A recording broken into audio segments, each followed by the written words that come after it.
Ciao a tutti e benvenuti in questo nuovo video. Oggi facciamo insieme una ricetta che potrei chiamare "Come ho fatto a non pensarci prima".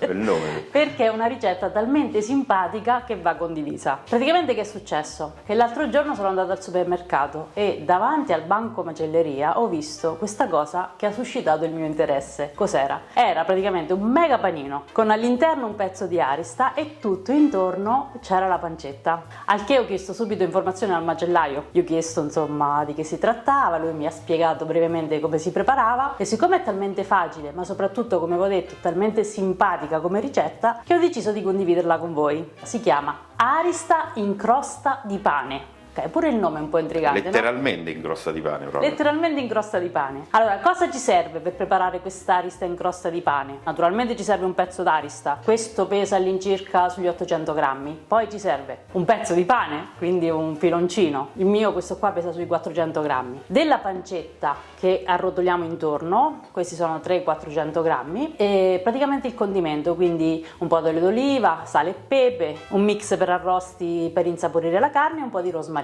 Le quantità sono un po' indicative perché dipende molto dal pezzo di arista che comprate e da quante persone siete, però all'incirca. E anche lo sfilatino dovrebbe essere adeguato all'arista. Alla lunghezza dell'arista, però dopo mentre lo facciamo vi spiego. Intanto cominciamo insaporendo un pochettino l'arista. La prima cosa da fare è condire la carne, in questo modo si insaporisce già un po'. Quindi con che cosa la condiamo, Marco, secondo te? Sale, pepe, olio e mix per arrosti. Ok, stavi attento perché io ti interrogo per capire se stai attento quando dico gli ingredienti. Ok, quindi diamo un bel po' di sale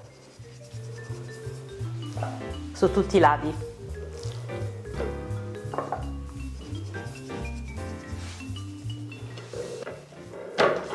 Poi pepe, naturalmente questo è facoltativo, mettetelo se vi piace.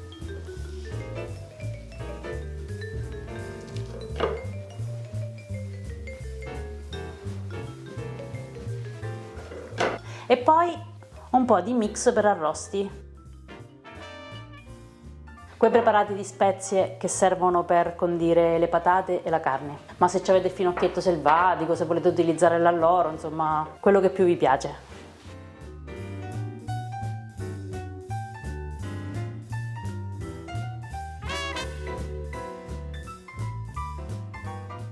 Ok, io adesso vado di fila, però se la carne la condiamo una mezz'oretta prima è meglio perché così si insaporisce.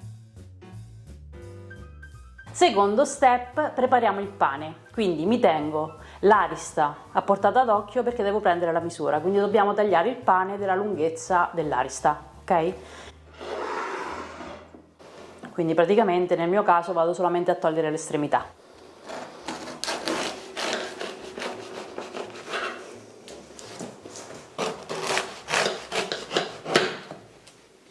Adesso tagliamo il pane a metà, come se facessimo un grande panino.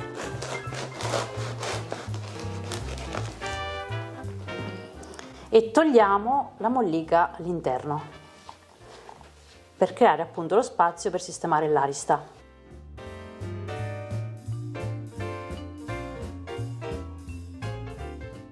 A questo punto insaporiamo il pane con un po' d'olio e un po' di sale, quindi mettiamo l'olio extravergine d'oliva.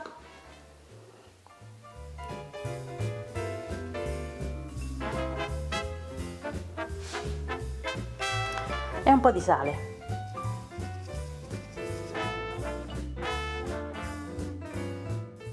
Ok, io ho utilizzato del pane fresco, però questa è anche un'ottima idea per utilizzare il pane raffermo. Che ne so, avete un piloncino da qualche giorno a casa, lo tagliate a metà, lo condite come ho fatto io con l'olio e il sale e aggiungete anche un pochettino d'acqua, tipo la schizzate così con le mani, perché poi dopo in cottura praticamente tornerà fragrante. Quindi se avete il pane secco è un'ottima idea per utilizzarlo.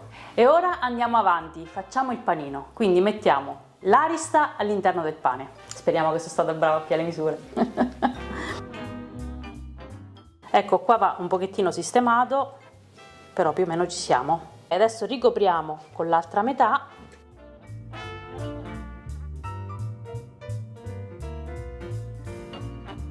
Ci siamo. Ok, il panino l'abbiamo fatto. Adesso è il momento della pancetta, quindi la arrotoliamo tutto intorno alla pagnotta. Quindi qua ci vuole un po' d'abilità,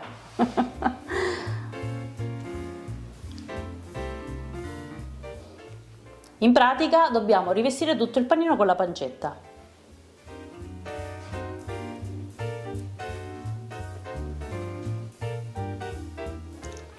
Se dopo la pancetta è troppo corta ci si mette un altro pezzo sotto. Se serve, che vedete che non riuscite, in questo caso è abbastanza lunga quindi si riesce, però nel caso non riusciste girate il panino e fate anche la parte sotto.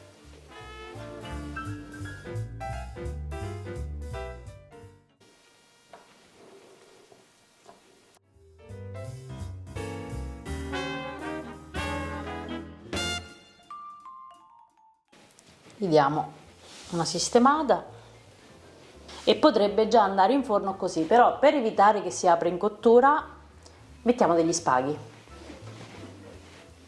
Quindi passiamo lo spago sotto e chiudiamo con un bel nodo.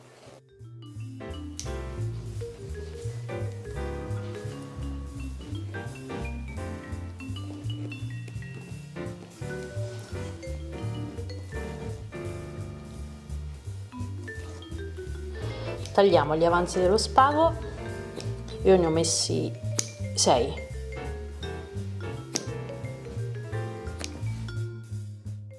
Mi sono preparata una teglia con della carta forno sul fondo e sistemo l'arista in crosta all'interno. Però per dargli un tocchettino, un pochettino di colore, ma anche di gusto, sopra mettiamo un po' di rametti di rosmarino. Li infilo direttamente sotto lo spago.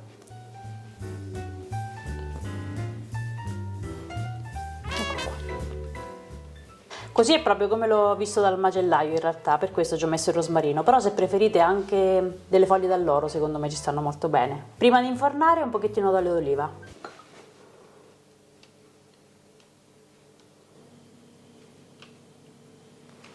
Ok, adesso in forno a 180 gradi per circa un'ora. Questo è il tempo di cottura per un'arista più o meno di 800 grammi, 1 kg. Naturalmente se fate un panino più grande con un pezzo d'arista più grande aumentate il tempo di cottura. E un'altra cosa, a metà del tempo di cottura irroriamo con un po' di vino bianco che serve a rendere il tutto un pochettino più soffice all'interno perché si creerà del vapore e allo stesso tempo non fa seccare troppo la pancetta.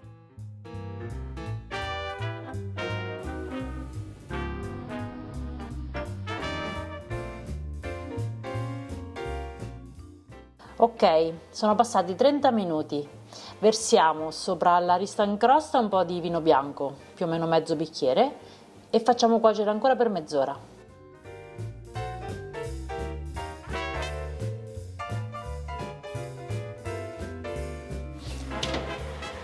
È pronta.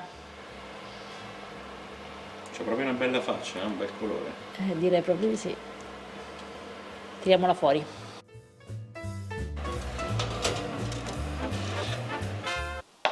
Eccola, adesso la facciamo riposare un attimo, poi togliamo il rosmarino, lo spago e la tagliamo a fette.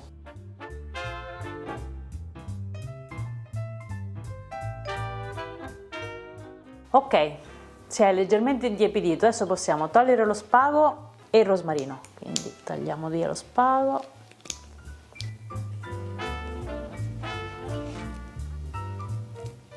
Possiamo tagliarlo a fette. Oh, adesso qua che usiamo? Il coltello del pane o il coltello della carne? Una bella domanda questa. Bella battuta, ha fatto la battuta. Utilizzerei il coltello del prosciutto. Ecco, così almeno non facciamo Non torto faccio torto a nessuno. Una via di mezzo. È molto affilato, quindi taglia bene.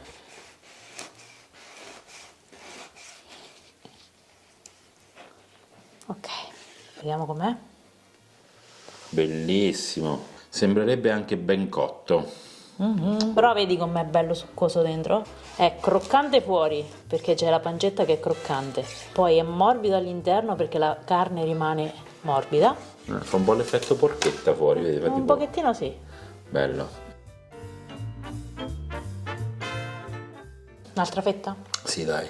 Anche perché uno ce lo dobbiamo... Uno la devo assaggiare. Esatto.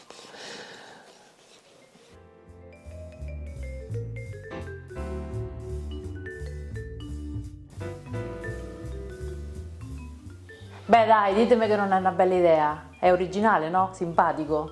Immaginate la faccia degli ospiti quando lo portate a tavola. E poi, insomma... Gli ospiti diranno, ma scusa, non sapevi proprio che faccio con sto pane che Però immaginatelo anche accompagnato con un bel contorno, che ne so, visto che accendete il forno, una bella teglia di patate arrosto, oppure patate e carciofi arrosto, oppure che ne so, verdure miste, insomma lo accompagnate con questo bel contorno, si presenta bene secondo me, no? Sì, un bel piatto unico. Quindi sono sicura che rifarete la ricetta, perché come avete visto è facile e anche economica secondo me. Si prepara in un attimo, ficcate tutto in forno, la potete anche preparare in anticipo, che per esperienza mia il giorno dopo è pure più buono, perché il pane si insaporisce ancora di più del sapore della carne, quindi insomma provatela. Ma il giorno dopo va scaldato, si può mangiare anche freddo? Allora io l'ho mangiata fredda perché mi era presa fame, però magari la riscaldate leggermente in forno, ma bastano 10 minuti. Ok, io direi che possiamo assaggiare, Sì, facciamo l'assaggino. Faccio l'assaggio.